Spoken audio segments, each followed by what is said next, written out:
Hi, this is Chris Ebinger, and welcome to a Nightfall Audiobooks production. This is the Cataluna Chronicles, Book 1, The Evil Moon by R.L. Stine. I remember reading this as a kid and being pretty jazzed about it. The Cataluna Chronicles is about a haunted car. I think it's about a girl named Catherine, and she's a witch, and somehow she gets cursed or spelled or something like that into a car. Book 1 is about a kid that starts to steal in order to afford the car, and then when he finally gets it, he finds out it's haunted, and it's more than what he bargained for. Again, I read these books when I was 18 or so, or a little earlier maybe. This book is from my personal library. It has very little spine wear. It looks almost brand new, and I'm finding that really hard to believe. And I have the whole set. I will be reading this to you from the page, so I do not have a text file to read from. I read from the page when I did the snowman, and I really enjoyed the process. This is beginning another trilogy. If you've been following me since day one, the first trilogy I recorded was 99 Fear Street trilogy. And I did that back to back to back. And I've learned a couple of things since then. Lesson 1, don't do that. Because if your listeners are not really into that trilogy, your listeners will then have to wait 3 months until the trilogy is over, and they might forget that you were even around in the first place. Lesson 2, I got so sick and tired of saying Callie and Cody when I did 99 Fear Street that I couldn't wait until that book was over. I got really, really burned out on the character names and on their backstory and stuff, and it was a fun read and all, but man, I was just ready for it to be done. And I'm really glad that it's over, and I'm glad I didn't burn myself out on it. So lesson number 3 will be something I'm going to be implementing, and that's I will be recording book 1, releasing it, and then doing something else. I'll record book 2, release it, and do something else. And same thing for book 3. You will be getting a very inconsistent release on the Cataluna Chronicles and any other trilogy I plan on doing in the future. I know I want to do the Fear Street Sagas trilogy. I know I want to do Goodnight Kiss, and that happens to be a trilogy, and so does Silent Night. But I'm not going to be recording those back to back because I don't want to have burnout. It's more important for me to record a single book, get it out. I get that good feeling of satisfaction of going, oh, good, there we go. It's done, it's over, great, move on. I really, really enjoy putting out a book quickly and not having to edit book 1, book 2, book 3. So with all that being said, I do plan on releasing all of the Cataluna Chronicles. All of the Fear Street sagas, all of Goodnight Kiss, and all of Silent Night. It's just going to take me a long time to do it. I can do probably 8 to 9 books a year, depending on my release schedule and where everything decides to fall. I hope you enjoy the Cataluna Chronicles. I will be taking notes on the voices and things, so I can get everything to try to sound right. Thank you very much for listening, and I will see you at the end of this book. Prologue. Whoever heard of a Cataluna? Who makes it? Who cares? It's a great-looking car. 2 boys circled slowly around the sleek white car in Denny's used car lot. High above the lot hung a full moon. The moon shone down on the car like a spotlight. Its metal body gleamed. What do you think they want for it? Asked Matt Perkins. Whatever they're asking. It's more than we've got, his friend Chris answered. He slid his hands along the smooth curves of the car's hood. Yeah, I know, but... Matt pulled up the collar of his denim jacket. The cold air still found its way down his neck. Check this out, he said. He gestured to the long line of used cars. This is the only car on the lot that doesn't have a price soaped on the windshield. Now why is that? Chris stood taller than Matt, and he had more muscle, but Chris's round face made him appear younger than his friend. He flipped his head to get the long hair out of his eyes. Maybe it's not for sale, Matt, he replied. He sounded bored with the question. Man, if I had a car like this, I sure wouldn't sell it. He traced a finger across the car's silver hood ornament. A statue of a pretty girl, her arms modestly crossed in front of her. Hey! Matt exclaimed suddenly. What? You're not going to believe this. The keys are in the car. Chris gaped at his friend. Get out of here. Matt smiled. See for yourself. Chris trotted around to the driver's side window. He peered in. Then he glanced around the lot. Plastic pennants, red, white, and blue, flapped in the cool night breeze. No one in sight. The lot had closed hours ago. Chris grinned at Matt. He held out his hands, palm up. Matt slapped both hands. Let's go, Chris urged. Whoa, you sure? Hey, why not? We'll bring it back in an hour. Who will know the difference? I want to feel how this baby handles. The leather seats glowed red as blood. When the two boys climbed into the car, the warm, dark smell of leather enveloped them, as if they had slid inside a glove. "Smell that," Matt murmured. "Whoa, not bad." Chris turned the ignition key. The car purred to life. He glanced at Matt. Then he guided the white sports car around the lot. He drove slowly at first, afraid of scratching such a gorgeous car. The car handled beautifully, reacting to the slightest turns of the wheel. "It can read my mind," Chris whispered. Metal poles ringed most of the lot. The poles spaced closely together to prevent anyone from driving off with a car. Chris and Matt had walked between those poles, no problem, but the only way to drive a car off the lot was through the locked front gate, a gate someone had to open. "Tonight must be our lucky night," Chris declared. He pulled out onto the street. "You can say that again," Matt agreed. "Tonight must be our lucky night." They both laughed. Chris turned left. As they drove past a closed Exxon station, Matt leaned forward and turned on the radio. A screeching Aerosmith song boomed out of the speakers in front and back. Chris powered down the windows. He and Matt shouted out the words to the song. They started to relax and really have fun. The car pushed 60 when it crossed Fear Street, deserted at this hour. "Having fun, boys?" A woman's voice, low and teasing. Chris and Matt stopped singing. "Who said that?" Matt asked. "Must have come from the radio," Chris replied with a laugh. He turned the radio off. These things pick up all kinds of CB broadcasts. And now, with cell phones, the airwaves are so jammed it's, "Oh, come on, you can go faster than this," the voice whispered in their ears. Matt spun around and peered into the back seat. Empty. He turned back. "This is so weird," he muttered. Chris didn't answer. "Hey, slow down," Matt warned. "I can't," Chris cried. Chris didn't even have his foot on the gas pedal, but the car sped faster and faster. The strange woman's voice started laughing in his ears. Up ahead the light turned yellow, then red. A Lexus raced toward the intersection. "Chris, stop!" Matt yelled. Chris slammed on the brakes. Nothing happened. He couldn't stop. The car was going to smash into them. A horn screeched. Tires wailed. Chris burst through the intersection. "We missed it," he shouted. "Are we having fun, boys? What's that? You want to go even faster? Okay." Faster. They were both screaming now. The car veered left, right. The sharp turns threw them against the doors. Chris spun the wheel. They sped up the on-ramp to the highway doing 70, 80, but the yellow road signs warned sharp curve ahead. And the white sports car drove straight as a ruler. Chris yanked his door open. "Jump!" he shrieked. "Matt, jump!" Cold night air blasted into the car. The dotted white line appeared as a solid white blur beneath Chris's feet. He leaped, so did Matt. The two boys flew out onto the highway. The pavement rushed up and struck them with incredible force. They both rolled over a few times, then lay still. They didn't see the big truck rounding the curve, roaring toward them. The boys lay still, unconscious. 2 lumps on the dark road. An air horn blasted. The truck driver hit his brakes. Not in time. Bump, bump. Bump, bump. The truck's middle tires hit. Bump, bump. The rear tires. The big rig squealed to a stop. The driver pulled over to the side of the road. He jumped down from the cab and hurried back along the weedy shoulder of the highway. The highway stood quiet. The rasp of crickets and the faint hum of power lines provided the only sounds. The driver hiked 80 yards. "Did I hit a deer?" he wondered. Then he found the flattened, blood-soaked bodies of the boys. The tires had missed the first boy's head. Blue eyes stared up at him lifelessly from a round, babyish face. And a few yards away, the truck driver, bent over double, started to vomit. Then something made him lift his gaze. A white car sat on the side of the road, without a dent or a scratch. The headlights pointed straight ahead. "It's staring at me," the driver muttered. Those 2 boys weren't the first victims of the strange white car. I was. Strange as it may seem, my suffering began 300 years ago. In the long, dark history of the Cataluna, I am the only survivor. I've waited centuries to tell my story, and now it is time.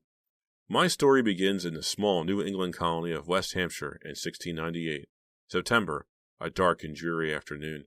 An icy wind blew through the colony. The clouds hung low. You could tell another storm was coming. Who knew if we would survive it? We had endured a harsh year. The animals lay dying. The crops were poor. The whole colony seemed to be cursed. Chapter 1. Catherine Hatchett, 15, peered longingly through the open window into the school. She stayed close to the wall, hidden to one side of the window frame. If the teacher spotted her, she would find herself in all kinds of trouble for disrupting class. More trouble, the last thing she needed.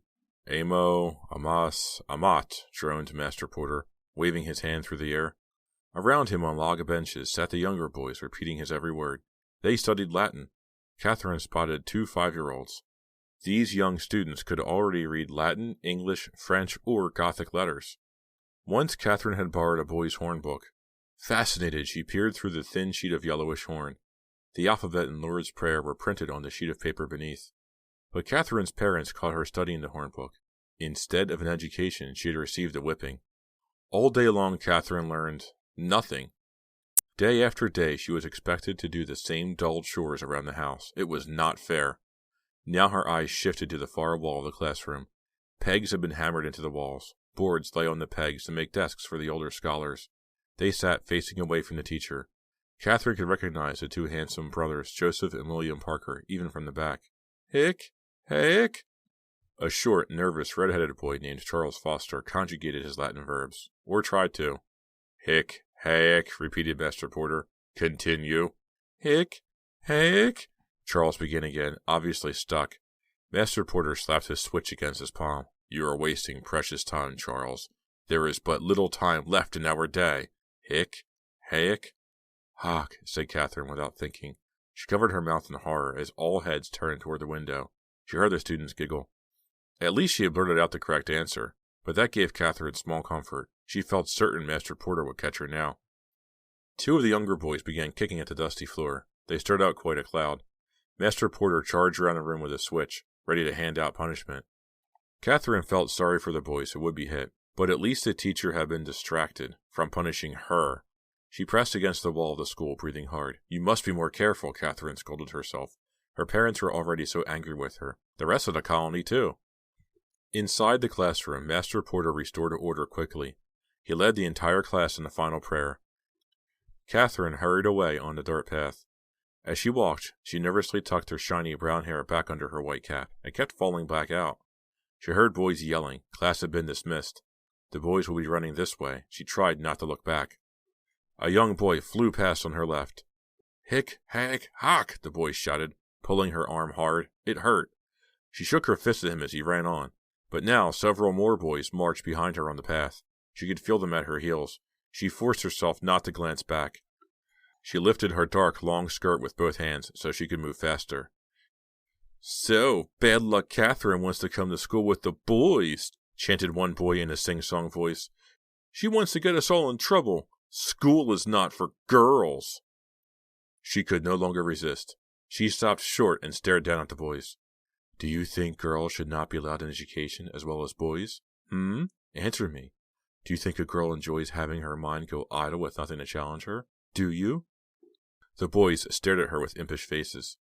Do you see the terrible boredom a girl suffers when all she has to do is sew or cook or clean? She demanded. The boys laughed as if she had told them a joke. It had been a mistake for her to stop. Now she found herself in the middle of the stream of boys coming from the school. They had all heard her angry words, and they all joined in the laughter. Catherine, called a boy, my father says your bad luck killed our pig. Get away, cried another boy. Bad luck, bad luck. Several boys raced towards her. She couldn't help it. Catherine ran. Her long hair broke free of her cap. She reached up to hold it in, but that slowed her down. So did her skirt. Boys in their breeches could easily catch her. An older boy, John North, darted ahead of her and blocked her way. He shoved her backward. If you think you are as good as a boy, prove it. He shoved her harder. Wrestle me. I do not want to wrestle you, John. I only want to... He pushed her again. The boys formed a ring around them, a ring of grinning, hateful faces. John North grabbed her by the waist and threw her down. A cry of excitement went up from the boys. John pounced on top of her, pinning her arms. She felt sharp stones grinding into her back and head. She screamed, tried to twist away. She pushed the boy off, rolling on top of him. He grabbed her by the hair, yanking hard. She raised a fist to strike him, but somebody caught her hand and pulled her to her feet. Get the hatchet, one boy called. The hatchet for Hatchet! Chop off her head! She felt her rage grow. She couldn't believe the boys had so much hatred inside of them, and all of it directed at her. What had she done to deserve this? She turned her back on them and stomped away. They followed, still taunting her. She struggled to hold back the tears. Don't let them see you cry, she ordered herself. But when she wiped her face with the back of her hand, she felt tears mixed in with the dirt. She stopped short, bent down, and scooped up a rock. She turned and held the rock high over her head. Stay back now, or I will throw it. I promise I will. The sight of her holding the rock stopped the boys for a moment, but only for a moment. Then they laughed and plunged forward. "I am warning you," she cried. She threw the rock hard into the crowd. It struck a boy in the head. The boy cried out, slumping to the ground. Stunned silence. Nobody moved or spoke. The boy lay still, his face gone pale as the belly of a toad. Then Catherine recognized him, Charles, the nervous boy with the red hair. "You killed Charles!" a boy cried out. "You killed him! You killed him!" Chapter 2. Catherine covered her mouth with her hands, but she couldn't contain her horror. Had she really killed the boy? Yes, the boy lay dead, and now the colony would hang her. Tonight she would feel the bristly rope tighten around her thin neck, choking out her last breath. Charles suddenly sat up. He laughed. William Parker pointed at Catherine. "She's all red!" "She really thought she killed him," Joseph Parker yelled. "Fool! And she thinks she can learn in school with us?" A loud sob escaped Catherine. The boys laughed harder. She turned and ran along the dirt path through the woods, through the town square, past the meeting house with its wooden steeple and bell, past the stocks, the pillory, and the whipping post, places of punishment for those who committed crimes. She shuddered. Here she had once watched a man's flesh branded with a hot iron. He had been caught stealing another man's chickens. He would be marked with the crime for life. She ran faster, although the boys no longer chased her. She dashed between two houses, raced past Edmund Parker's house, home to those two handsome boys, Joseph and William. She didn't pause. She ran past the Parkers' fenced-in garden, the cabbage patch brown and dry, past the Tyler house, past two sickly cows grazing on the patches of grass in the road. The cows slowly lifted their heads and stared at her darkly as she ran by. "Even the cows hate me," she thought. She ran on, past a well where several women of the colony had gathered. All wore long dresses, caps, and white aprons. As she ran, she glimpsed their heads turned toward her. She knew they talked about her, whispered about her, cursing her name, blaming her for the colony's troubles. Too much to bear. Catherine needed the comfort of her mother's arms. The Hatchets lived in a tiny wooden house with a sloped roof. Catherine ran straight into the open doorway. She banged into her mother's back. Martha Hatchet carried a large black kettle toward the fireplace. Some of the broth sloshed over onto the bare planks of the floor. "Catherine," Miss Hatchet exclaimed angrily, "why do you never watch where you are going? If you are not going to be at home when you should be, to help your own mother prepare the family meal, then you must—" Her mother stopped short, studying her. "Now what have you done to yourself? Your face is a mask of dirt, and that dress. Do you have no idea of the value of things, Catherine? Do you think your poor father can afford to keep you in new clothes when times are already so hard?" "But, Mama, the boys, I don't want to hear any of it. You have caused enough trouble for one day. You have caused enough trouble for a lifetime." "But, how can you say that? I did nothing wrong." Her mother crossed to the fireplace. She carefully hung the pot on a hook over the fire. Catherine followed her, tugging at her mother's sleeve. "Mama, please, do not turn away from me. Mama, the boys, at school." "What?" Mistress Hatchet's eyes narrowed. "Were you bothering Master Porter again? Your father and I have warned you time and time again not to go near." "But the boys, they all chanted at me, calling me names. Bad luck, Catherine. That is what they all—" Her mother grabbed her shoulders. "Listen to me, Catherine. You are bad luck, and that is the shameful truth. Born under a bad moon." "No, Then what is this?" Martha Hatchet roughly grasped her daughter's head in her hands, pushed back the brown, shiny locks that covered the girl's temple. "Here, you feel this? Your birthmark, Catherine." Catherine twisted her head, trying to pull away, but her mother held her firmly. Catherine knew the birthmark well. She had studied it for hours, tracing it with her fingers. It almost always made her cry. She found the mark so hideous. Catherine covered the livid red stain, shaped like a crescent moon, with one hand. The skin felt raised and puckered, so ugly. Mistress Hatchet released her daughter's head. Tears glistened in her eyes. "Born under a bad moon," she went on miserably, "and so you will always bring bad fortune." "No!" Catherine cried. She stepped back, glancing uncertainly toward the door. "Where are you going?" her mother demanded. "You do not have permission to leave. Do you hear me, Catherine? Catherine?"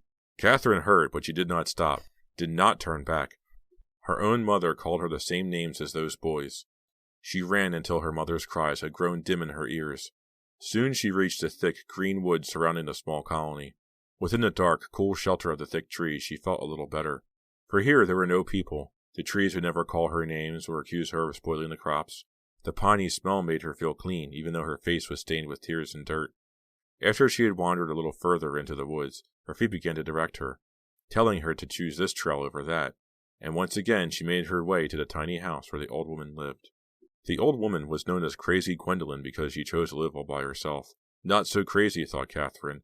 After all the suffering Catherine had endured, the idea of living away by herself, far away from the world, made a great deal of sense. But even Catherine found Gwendolyn strange in some ways. No one knew where she had come from, or how she had arrived in the colony. Strange roars had been heard coming from her house late at night.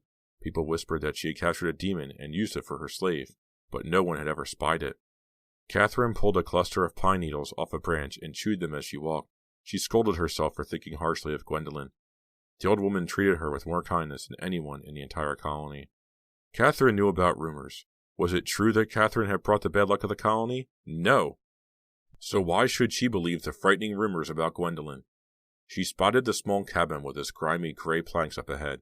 The cabin nestled among the trees, almost as if it were part of the woods. She ran toward it, then through the open front door. Empty. No clothes hung on the wooden pegs on the wall, the fireplace dark and cold.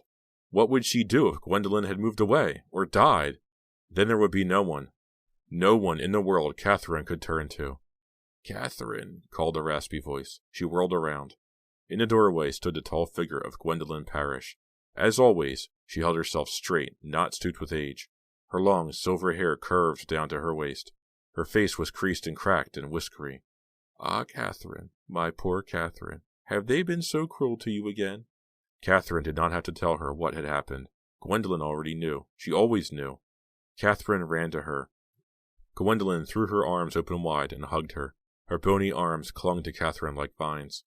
"There, there, Catherine. You will survive these bad times. I promised you that.